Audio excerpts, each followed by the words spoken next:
All right, hello there. I'm Sin. We're in the Book Nook, and today we're going to talk about a horror book that focuses around a sentient plant.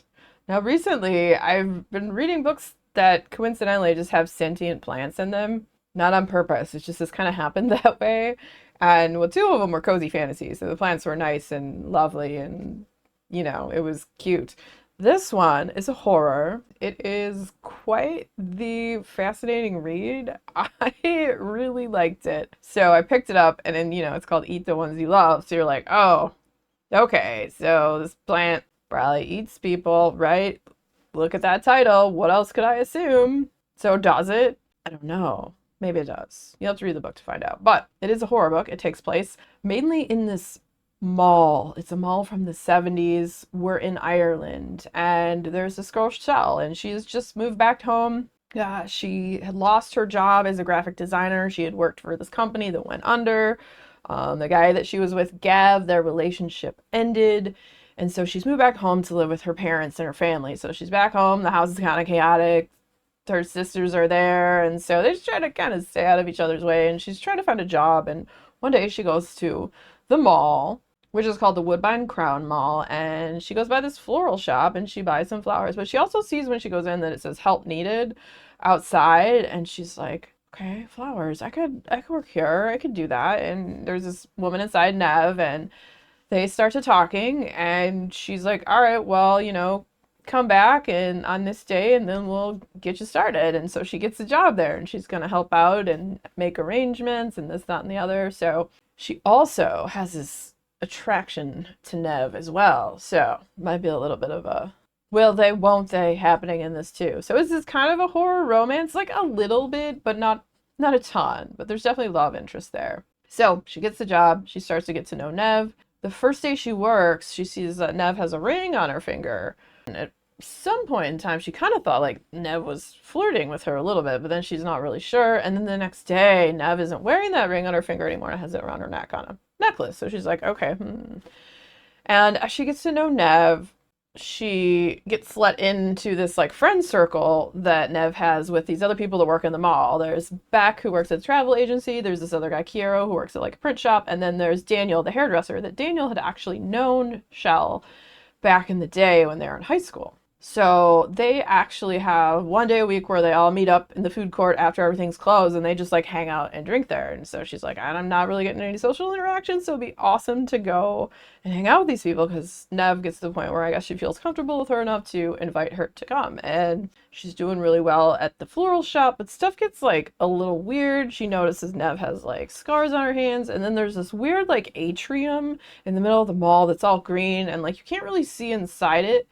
But there's a dark secret inside there. And like Nev like will go in there after everyone has left and go hang out with, there's some plants in there and stuff. And there might be one specific plant that I don't know, is growing all over the mall. Or has its tendrils all over the mall. Because one day, Shell goes exploring in like the back part of the mall behind all the stores and stuff, because she wanted to take photos and whatnot. She goes with Kiro, this other guy, and they're farting around, and then as they are back there, it's kind of creepy and eerie and, has kind of a haunting vibe to it. And like a big like plant like vine plops out of the ceiling, and they're like, what the F? Wow, why did that just fall out of there?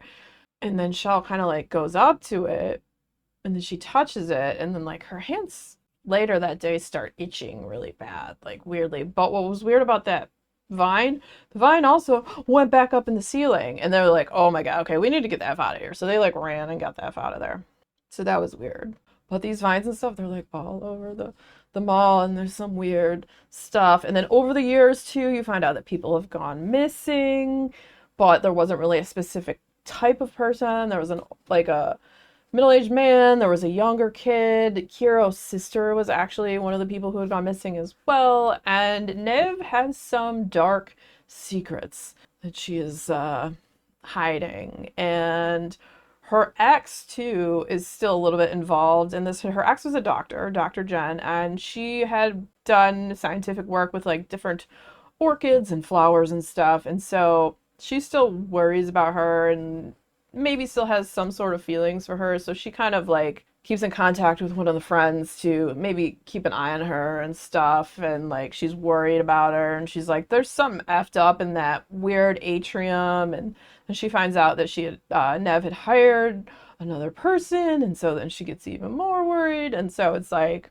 what is up with this plant that's in that atrium? What's going on there? Why are there vines all over the mall? It gets darker and darker, and it's a weird story. I loved it. I really enjoyed my time in the pages. Like, it's not super intense. There's some effed up stuff that happens. I really like the characters. I like the weird, like, tension between Nev and Shell. I thought that was good. I thought they had good chemistry.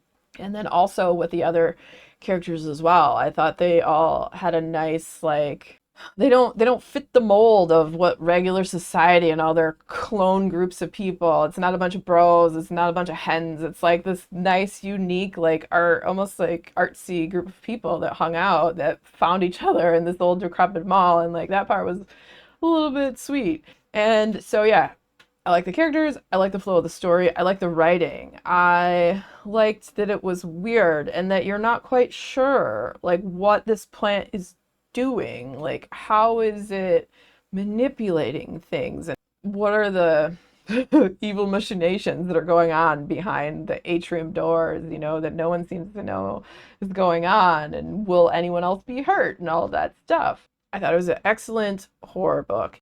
It's like a medium pace, I would say. It was something that I read over the course of a few days. It wasn't like a crazy addictive read, but I definitely enjoyed reading it. I didn't feel it was like something that freaked me out.